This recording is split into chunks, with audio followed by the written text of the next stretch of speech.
আপনারা এই 10টা কাজ কখনো ছাড়বেন না। আমাকে ওয়াদা করেন এই 10টা কাজ আপনারা বাচ্চাদের ফিউচারের স্বার্থে কখনো ছাড়বেন না ইনশাআল্লাহ। তো আমার 10টা নসিহত হচ্ছে, এক, যে আমাদের বাচ্চাদেরকে ওদের লক্ষ্যটাকে স্থির করাবেন। ওদের জীবনের লক্ষ্যটাকে 1 নাম্বার, ওদের জীবনের লক্ষ্য হবে জান্নাত।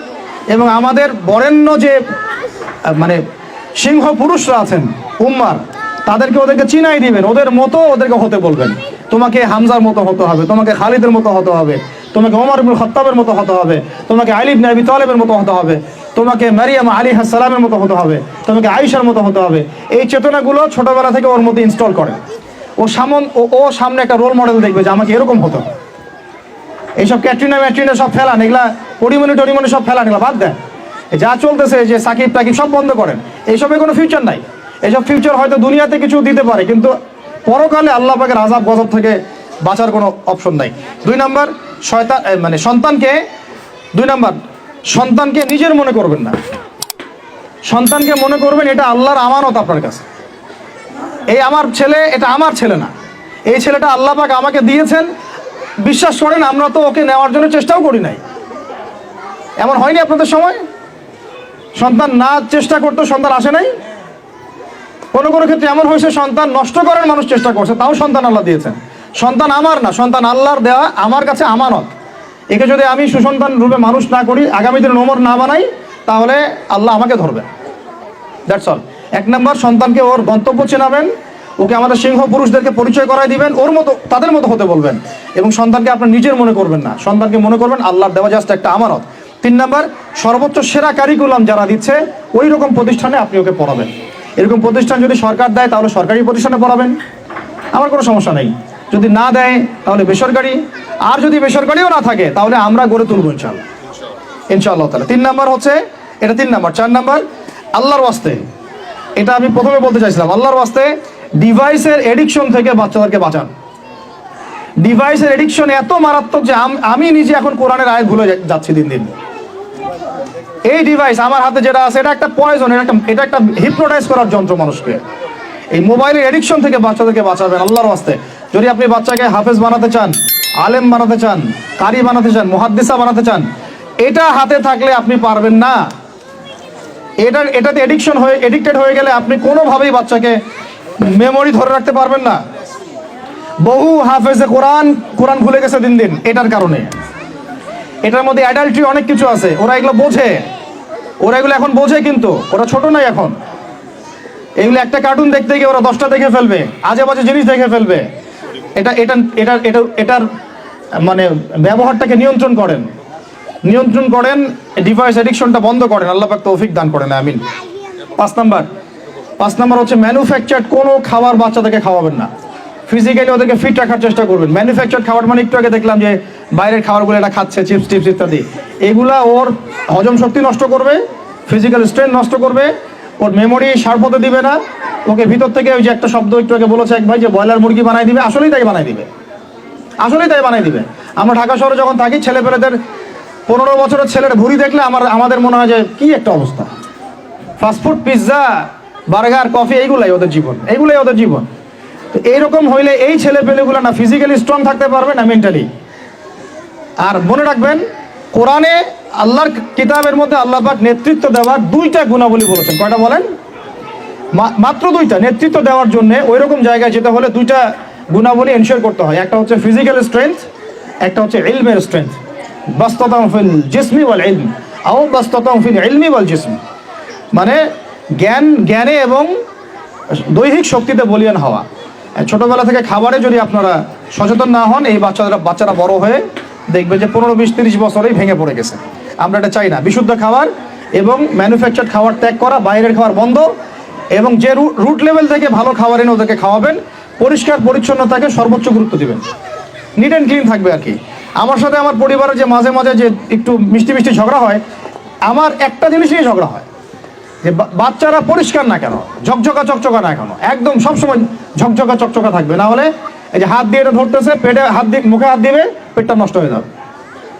বাচ্চাদের হাইজেনিক পরিবেশ দিতে হবে, আল্লাহ পাক তৌফিক দান করেন। এটা হলো 5। 6 নাম্বার হচ্ছে নিয়মিত ওদেরকে খেলতে দিবেন। এটা আমি নিজে লিখেছি, কারণ ছোটবেলায় আমরা অনেক খেলাধুলা করেছি। আমি একটু বুঝাই জাস্ট 1 মিনিটে। যত বেশি খেলবে তত স্ট্রেট হবে, মানে ঘামবে। যত ঘামবে তত ক্লান্ত হবে, যত ক্লান্ত হবে ঘামবে তত কোলেস্টেরল কমে যাবে, ব্লাড সার্কুলেশনটা খুব ভালো হবে। তারপরে যত খেলবে ও টায়ার্ড হবে, তখন ও খাবে বেশি, মানে ভালো জিনিস খাবে বেশি, রুচি বাড়বে। যত ভালো খাবে ঘুম তত ক্লিয়ার হবে, ঘুম যত ক্লিয়ার হবে ও ব্রেন তত শার্প হবে, ব্রেন যত শার্প হবে ও অল্প সময়ে যা পড়তে পারবে, যা মুখস্থ করতে পারবে, এটা 10 ঘন্টায় আপনি পারবেন না। বিশ্বাস করেন, আমি আমার স্টুডেন্ট লাইফে কোনোদিনও মনে হয় 2 থেকে 3 ঘন্টার বেশি পড়ি নাই, কোনোদিনও না, কোনো পরীক্ষার আগেও না, এসএসসি, এইচএসসি, ইন্টার, মাস্টার্স, কোনো পরীক্ষার আগেও না। আমার তো মনে আছে যে আমি ওই ইন্টারমিডিয়েট পরীক্ষার আগে আমরা ভিডিও গেম খেলতে গেছিলাম, মোস্তফা, মনে আছে আপনাদের? মনে নেই, ওই যে কাচারি বাজারে, এই যে কাচারি বাজারে, কাচারি বাজারে আগে এখানে একটা গেমিং জোন ছিল, আপনাদের অনেকে মনে আছে যারা আমার এজের আছেন, মনে নেই আপনাদের? হ্যাঁ ভাই, জানেন তো, বাক্সের মধ্যে থাকতো, হ্যান্ডেল থাকতো। কালকে পরীক্ষা বলছে, পরীক্ষা দূর, কিসের পরীক্ষা, আমার ইংরেজি আগে পড়া আছে, আমার পড়া লাগবে না, এত কনফিডেন্স, বিকজ 1 ঘন্টা পড়ছি, আমার হয়ে গেছে। তো এই হলো অবস্থা, মানে বাচ্চাকে খেলতে দিতে হবে, খেলতে দিলে ওর ব্রেন ডেভেলপমেন্টে অনেক কাজে দিবে, ক্ষুধা বাড়বে, ঘুম ভালো হবে, ইনশাআল্লাহ তাআলা ওরা পড়া দ্রুত মনে রাখতে পারবে ইনশাআল্লাহ তাআলা। 7 নাম্বার হচ্ছে ভাই, এটা আমাদের ভাই বোনদের জন্য, যে পারিবারিক বন্ধনটা ভালো রাখেন। যে পরিবারে হাজব্যান্ড ওয়াইফের বন্ধন ভালো না, ওই পরিবারে ভালো সন্তান গড়ে উঠবে না। ওরা অনেক কিন্তু দেখবেন যে মানে মেন্টালি অনেক ডিপ্রেসড হয়ে যাবে। পারিবারিক বন্ডিংটা খুব ইম্পর্টেন্ট, এই জন্য আমরা দোয়া করি আল্লাহ পাক যেন সবার মধ্যে পারিবারিক বন্ডিংটা ভালো রাখেন এবং পারিবারিক কলহ থেকে আল্লাহ পাক আপনাদেরকে হেফাজত করেন, আমিন। আর বাচ্চাদের, অ্যাটলিস্ট বাচ্চাদের সামনে এগুলো করবেন না, যদি ঝগড়া হয় বা কথা কাটাকাটি হয়, অ্যাটলিস্ট বাচ্চাদের সামনে করবেন না। এগুলো বাচ্চাদের শিশু মনে অনেক প্রভাব ফেলে, অনেক প্রভাব ফেলে। আপনার ওমর রাদিয়াল্লাহু আনহুর ঘটনা জানেন তো? উনি এত কঠোর কেন জানেন? আপনারা যে বলেন উনি কঠোর মানুষ ছিলেন, কেন জানেন? ওনার বাবা তাকে ছোটবেলায় কঠিন শাসন করতেন, কঠিন শাসন। ঠিক আমি এরকম একটা পরিবেশে বড় হয়েছি। যারা খুব কঠিন শাসনে বড় হয় তারা হয় দুরকম হবে, এক হয় তারা নষ্ট হয়ে যাবে, অথবা তারা উম্মাকে নেতৃত্ব দিবে, দুটার একটা। হয় তারা খুব মানে মেন্টালি খুব ডিপ্রেসড হয়ে যাবে, অথবা দেখা যাবে যে তারা কঠোরতার কারণে ওরা দেখবেন ইনশাআল্লাহ ইসলামকে নেতৃত্ব দিচ্ছে বা আল্লাহর বিধানের উপর কঠোর হয়ে গেছে। তো আপনারা পরিবারের মধ্যে একটা হৃদ্যতার বন্ধন রাখবেন, যাতে করে পারিবারিক বন্ধন ঠিক থাকে। বাচ্চাদের সামনে অ্যাটলিস্ট কোনো রকম কোলাহল বা ঝগড়াঝাটি বা গায়ে হাত তোলা বা যে সমস্যাগুলো আমাদের সমাজে হচ্ছে, এগুলো যেন কখনো না হয়। আল্লাহ পাক যেন আপনাদের পরিবারের বন্ধনটাকে সুন্দর রাখেন, আমিন। আর 8 নাম্বারটা হচ্ছে বাবাদেরকে বলছি আমি, যে বাবাদের উচিত হবে, মাদের দায়িত্ব না শুধু সন্তানদেরকে সময় দেয়া, বাবাদেরকে। Because brother, you are not a money making machine at all. আপনি মানি মেকিং কোনো মেশিন নন, আপনার কাজ শুধু টাকা আর্ন করা না, তো আপনার আমার কাজ হচ্ছে বাচ্চাকে সময় দেয়া। কোরআন আপনি খোলেন, কোরআনের মধ্যে আপনি মা এবং ছেলের কোনো কনভারসেশন পাবেন না।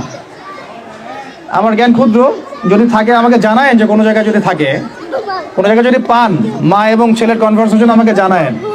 আমি কোথাও কোরআনে মা এবং ছেলের কোনো কনভারসেশন পাই নাই, মা এবং সন্তানের কোনো কনভারসেশন পাই নাই। আমি যদি ভুল হই বা আমার যদি জানা না থাকে আপনি আমাকে জানাই দিন। আমি সব জায়গায় পাইছি বাবা ছেলে, বাবা ছেলে, বাবা ছেলে, বাবা এবং ছেলের কনভারসেশন। তার মানে কোরআন আমাদেরকে হেদায়েত দিচ্ছে যে বাবাদেরকে সময় দিতে হবে ছেলেদেরকে। ইউসুফ তার বাবার সাথে কথা বলছেন, ইউসুফের বাবা তার ছেলের সাথে কথা বলছেন, লুকমান আলাইহিস সালাম তার ছেলেকে নসিহত করছেন, ইব্রাহিম আলাইহিস সালাম তার ছেলেকে বলছেন আমি তোমাকে জবাই করার স্বপ্ন দেখেছি। মা ছেলের কনভারসেশন খুব পাওয়া যায় না। আমি জানি না, কোনো জায়গায় থাকতে পারে, থাকলে আমাকে জানায়েন, কিন্তু আমি পাইনি কখনো। তো বাবাদেরকে বলবো আপনি সন্তানকে সময় দেন, because you are not a money making machine at all. আপনি কোনো মানি মেকিং মেশিন নন। এটা হলো 8 দুটো বলে শেষ করতেছি। 9 নাম্বার হচ্ছে সন্তানকে চাপ দিবেন না, চাপ দিয়ে ওকে জোর করে কোনো কাঠামো দেওয়ার চেষ্টা করবেন না, বরং আপনি খুঁজে বের করেন আপনার সন্তানের মধ্যে ইউনিক প্রতিভা কি আছে। এই মেয়েটার মধ্যে হয়তো একটা প্রতিভা আছে যেটা আমার মেয়ের মধ্যে নাই, এর মধ্যে একটা প্রতিভা আছে ইউনিক যেটা ওর মধ্যে নাই, ওই ছেলেটার মধ্যে একটা প্রতিভা আছে যেটা আবার এই মেয়ের মধ্যে নাই। আপনি কখনো কারোর সাথে কারো তুলনা করবেন না। তুমি মারিয়ামের মতো ফার্স্ট হতে পারো নাই কেন, তুমি ওই সুমাইয়ার মতো সেকেন্ড কেন হলো না, তুমি ওই আব্দুল্লাহর মতো কেন ফার্স্ট হলো না, কখনো এরকম তুলনা করবেন না। এগুলো করলে ছেলেরা ভিতর থেকে, মেয়েরা ভিতর থেকে খুব ডিপ্রেসড হয়ে যায়, আত্মবিশ্বাস হারায় ফেলে। ওরা মানে মনে করে হয়তো আমার দ্বারা কিছু হবে না, বরং আপনি আরো উৎসাহিত করবেন, কোনো সমস্যা নেই বাবা, কোনো সমস্যা নেই আম্মু, এবার বড় নেই পরে এবার হবে ইনশাআল্লাহ। বরং তাদেরকে সময় দিবেন এবং খুঁজে বের করবেন যে কোন প্রতিভা আপনার মেয়ের মধ্যে আপনার ছেলের মধ্যে আছে। কেউ দেখবেন খুব ভালো লিখতে পারে, কেউ ভালো আবৃত্তি করতে পারে, কেউ ভালো নেতৃত্ব দিতে পারে, কেউ ভালো দেখবেন যে মাশাআল্লাহ মুখস্থ করতে পারে। প্রতিভা বিচক্ষণতার সাথে ফাইন্ড আউট করতে হবে। এটা আমার কাজ বাবা হিসেবে, আপনার কাজ মা হিসেবে। আল্লাহ পাক আমাদেরকে এটা করার তৌফিক দান করেন। আমি জোর করে চাপায় দেওয়া যাবে না। আর একটা নসিহত শেষ, সেটা হলো আমরা তো 5 ওয়াক্ত নামাজ পড়বই, বাচ্চাদেরকে তো ইসলামী পরিবেশ দিবই। আমাদের তাহাজ্জুদের ওয়াক্তে 2 রাকাত নামাজ পড়াটাকে আপনার উপর ফরজ করে নেন। তাহাজ্জুদের ওয়াক্তে অন্তত 2 রাকাত নামাজ পড়াকে আপনার আমার উপর ফরজ করে নেন, যদি ওটা ফরজ না, ফরজ করে নেন। কারণ ওই সময়ে দোয়া যেগুলো করা হয় আল্লাহর কাছে একদম সরাসরি কবুল হয়। আপনাদেরকে আমি একজন মনীষীর কথা খালি বলবো, ইমাম বুখারী রাহিমাহুল্লাহ, নাম শুনেছেন আপনারা? তার কিতাব কিয়ামত পর্যন্ত ইনশাআল্লাহ পড়ানো হবে। ওইটা না পড়ে কেউ আলেম হয় না, তাই না বিষয়টা? তিনি যে একসময় অন্ধ ছিলেন আপনারা কি জানেন? তিনি যে একসময় চোখে দেখতে পারতেন না, আপনারা কয়জন জানেন? তার মা তাহাজ্জুদের ওয়াক্তে আল্লাহর কাছে কান্না করতে করতে করতে করতে, আল্লাহ আমার ছেলের চোখটা ভালো করে দাও, আল্লাহ আমার ছেলের দৃষ্টিশক্তি ফিরায় দাও, আল্লাহ আমার ছেলের দৃষ্টিশক্তি ফিরায় দাও। মায়ের এই দোয়া আল্লাহ পাকের আরশ পর্যন্ত পৌঁছে যায় অলৌকিকভাবে, মিরাকুলাসলি। ইমাম বুখারী রাহিমাহুল্লাহ সকালবেলা উঠে চোখে দেখা শুরু করেছে। আজকে ইমাম বুখারী কি এবং তার কিতাবের মূল্য কি, তার মর্যাদা কোথায়, তার কিতাব না পড়লে আমাদের মধ্যে কোনো মানুষ আলেম হতে পারবে না, এটা আমরা এখন স্বতঃস্বীকৃত। কিভাবে হয়েছে ভাই বোনেরা? দোয়ার মাধ্যমে। প্রচুর দোয়া করতে হবে সন্তানদের জন্য। আমি যতবার বাইতুল্লাহ যতবারই জিয়ারত করেছি, তাওয়াফ করেছি, প্রত্যেক তাওয়াফে আমি সবসময় দোয়া করি আমার ছেলে মেয়েদের জন্য।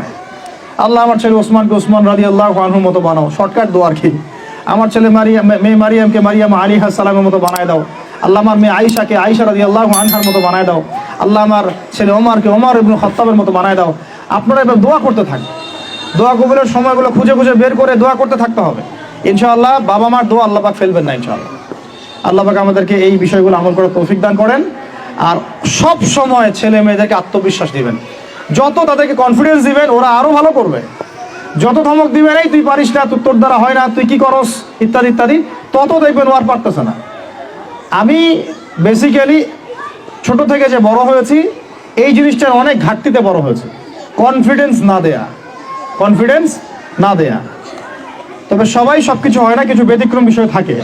কিন্তু আমি যেটা রিয়েলাইজ করেছি, একটা মানুষকে যখনই কনফিডেন্স দেওয়া হয় সে অনেক ভালো করে। যখন আপনি তাকে আন্ডারস্টিমেট করবেন সে ভালো করতে পারবে না। তাই আল্লাহর ওয়াস্তে আমাদের বাচ্চাদের উপরে চাপ না দিয়ে আত্মবিশ্বাস দিবেন, ভালোবাসবেন, মহব্বত করবেন, ওকে উৎসাহ দিবেন, দেখবেন ইনশাআল্লাহ ও আরো ভালো করতেছে ইনশাআল্লাহ। মাশাআল্লাহ তুমি তো সুন্দর লিখছো, আরেকটু ভালো করো, ভালো হয়েছে তো মাশাআল্লাহ, আরেকটু করো, সুন্দর আর্ট করছো, আরেকটু ভালো করো, মাশাআল্লাহ একবারও তো মুখস্থ করে ফেলছো, আরেকবারও পারবা ইনশাআল্লাহ। ওকে এইভাবে বুস্ট আপ করতে থাকেন ইনশাআল্লাহ তাআলা। দেখবেন এভাবে যদি একটা পরিকল্পনা মাফিক আমরা আগাই, জাস্ট 20টা বছর সবর করি যদি আমরা, আল্লাহ পাক যেন আমাদেরকে তৌফিক দান করেন, টানা 20 বছর যদি আমরা নেক হায়াতের সাথে এভাবে রাত দিন 24 ঘন্টা নিরলস দিনের কাজ করতে পারি, অ্যাটলিস্ট এডুকেশন সেক্টরে, আমাদের তো পলিটিক্যাল সেকশন নাই, ইকোনমিক সেকশন আমাদের হাতে নাই, অ্যাটলিস্ট শিক্ষা সেক্টরে যদি আমরা এভাবে কাজ করতে পারি, আগামী 20 বছরে বাংলাদেশের শিক্ষা ক্ষেত্রের হুলিয়া পরিবর্তন করে ফেলা সম্ভব ইনশাআল্লাহ।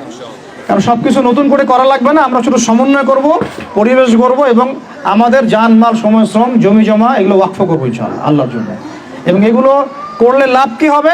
ওই বিখ্যাত হাদিসটা দিয়ে শেষ করতেছি, যে নবী সাল্লাল্লাহু আলাইহি ওয়াসাল্লাম বলেছেন, ইযা মাতাল ইনসান, যখন মানুষ ইন্তেকাল করবে বা করে, ইনকাতা আনহু আমালু, তার আমল নামাটা কেটে দেওয়া হয়, বন্ধ হয়ে যায়, ইল্লা সালাস, 3টা রাস্তা খালি জারি থাকে। 1 নম্বরই হচ্ছে সাদাকায়ে জারিয়া, মানে এমন সাদাকা, এমন কন্ট্রিবিউশন যেটা আমার ইন্তেকাল, আপনার ইন্তেকালের পরেও একেবারে চলতে থাকবে, লং টাইম সাস্টেন করতে থাকবে, এটা একটা। 2 নম্বর ওয়ালাদুন সালেহ, আমার নেককার সন্তান বা আপনার নেককার সন্তান, যে আপনার আমার জন্য কালকে আমাদের মানে পরকালে বারজাখের জীবনে আমরা যখন থাকবো তখন তারা দোয়া করতে থাকবে। আর আমি বলছি আমার ওমরই শুধু আমার ছেলে না, আপনাদের সবার সন্তান আমার সন্তান, আপনাদের সবার মেয়ে আমার মেয়ে। আমি এভাবে কখনো চিন্তা করি না যে এই যে প্রতিষ্ঠানগুলো আমরা করতেছি বা যে প্রজেক্টগুলো আমরা নিচ্ছি হাতে, এগুলো শুধু আমার ছেলের জন্য, আমার মেয়ের জন্য, কোশ্চিন কালেও না। এদেশের প্রত্যেকটা শিশু আমার শিশু, আমার ছেলে আমার মেয়ে। এদেশের প্রত্যেকটা বোন আমার বোন, এদেশের প্রত্যেক ভাই আমার ভাই। ওইভাবে চিন্তা করে আমাদেরকে না গেলে আমরা জাতিগত পরিবর্তন আনতে পারবো না। তখন আমরা স্বার্থপর হয়ে যাবো, আমার ছেলে বাঁচতেই হইলো, আমার মেয়ে বাঁচলেই হইলো। তখন হবে কি, আমার ছেলে আদতে বাঁচতে পারবে না, আমার মেয়েও বাঁচতে পারবে না, কারণ ফিতনা যখন সব জায়গায় ছড়ায় পড়বে আমার ঘরেও তো ঢুকবেই, স্বাভাবিক। আর শেষ নাম্বারটা হচ্ছে আল ইলম, এমন জ্ঞান ইউনতাফাউ বিহিন নাস, যে জ্ঞান দিয়ে মানুষ উপকৃত হয়। এই হলো শিক্ষা প্রজেক্টগুলো। তো আল্লাহ পাক এই হাদিসটার উপর আমাদের সবাইকে আমল করার তৌফিক দান করেন, আমিন। আর আমি লম্বা করছি না, আপনাদের অনেকেই ক্ষুধার্ত, আমাদের বাচ্চারা ক্ষুধার্ত। আমরা দোয়া করি আল্লাহ পাক যেন আমাদের সবাইকে পবিত্র কোরআন এবং নবীর হাদিস অনুযায়ী জীবন গড়ার তৌফিক দান করেন। এক নাম্বার, সবাইকে যেন আমাদের এই শিক্ষা প্রজেক্টের সাথে আপনাদেরকে সম্পৃক্ত করেন, আমিন। আমাদের জীবনের গন্তব্যটা আমাদেরকে ফিক্স করার তৌফিক দান করেন, বাচ্চাদেরকে মানুষ করার তৌফিক দান করেন, সবাইকে হালাল খাওয়ার তৌফিক দান করেন, ধৈর্য ধরার তৌফিক দান করেন, নেক আমল আল্লাহ পাক যেন বেশি বেশি করার তৌফিক দেন এবং সুন্নাহ ভিত্তিক জীবন গড়ার তৌফিক দেন। এছাড়াও আমি দোয়া করি মন থেকে আল্লাহ পাক যেন আমাদের বাচ্চাদেরকে সুস্থ রাখেন, আমাদের প্যারেন্টসদেরকে সুস্থ রাখেন, টিচার্সদেরকে সুস্থ রাখেন এবং আমাদেরকে সুস্থতার সাথে আল্লাহ পাক লম্বা সময় দিনের কাজ করার তৌফিক দান করেন। এবং ভিতরে বাহিরে যত ইসলাম বিরোধী অপতৎপরতা আছে এগুলোকে আমাদেরকে সাহসিকতার সাথে ফেস করার তৌফিক দান করেন, আমিন। আর আমি সর্বশেষ আবারও বলতেছি যে এই দায়িত্বগুলো আমাদের একার না। প্রিয় দিনী ভাই এবং বোনেরা, আপনাদের সবার দায়িত্ব আগায় আসেন। আমি এভাবে আগে কখনো বলি নাই, এখন বলতেছি বিকজ আমি চাই না আমাদের কোনো প্রতিষ্ঠান কোনো মানুষের ছত্র ছায়ায় থাক। প্রত্যেকটা প্রতিষ্ঠান, প্রত্যেকটা মার্কাজ, প্রত্যেকটা ক্যাম্পাস শুধু হবে আল্লাহর জন্যে, আল্লাহর জমিতে, আল্লাহর বিল্ডিং, এটা কিয়ামত পর্যন্ত এভাবে থাকবে ইনশাআল্লাহ। এটা আমার কোনো ব্যক্তি মালিকানায় না। আল্লাহর জন্য ওয়াকফ করার আমাদের জায়গা দরকার, কনস্ট্রাকশন দরকার, ফাইন্যান্স দরকার। ইনশাআল্লাহ তাআলা আল্লাহ পাক আমাদেরকে যে নিয়ামতগুলো দিয়েছেন এগুলো যদি আমরা সবার সামনে মানে সুষ্ঠুভাবে উপস্থাপন করতে পারি, আমি আশা করি সারা দেশ বিদেশের অনেক মানুষ আগে আসবে ইনশাআল্লাহ তাআলা। আল্লাহ পাক আমাদেরকে প্রত্যেকটা বিভাগীয় শহরে এরকম প্লে থেকে নিয়ে মাস্টার্স পর্যন্ত, দ্যাট মিনস নুরানি থেকে নিয়ে ইফতা পর্যন্ত এইরকম একটা ক্লাসিক্যাল প্রতিষ্ঠানগুলো, মার্কাজগুলো গড়ে তোলা তৌফিক দান করেন, আমিন। আমি আজকের মতো এখানে শেষ করছি। আকুলু কওলি হাযা আস্তাগফিরুল্লাহ লি ওয়া লাকুম ওয়া লিসাইরিল মুসলিমিন। বারাকাল্লাহু লানা ওয়া লাকুম বিল আয়াতিল হাকীম। ইন্নাহু তাআলা জাওয়াদুন কারীম রাউফুর রহিম।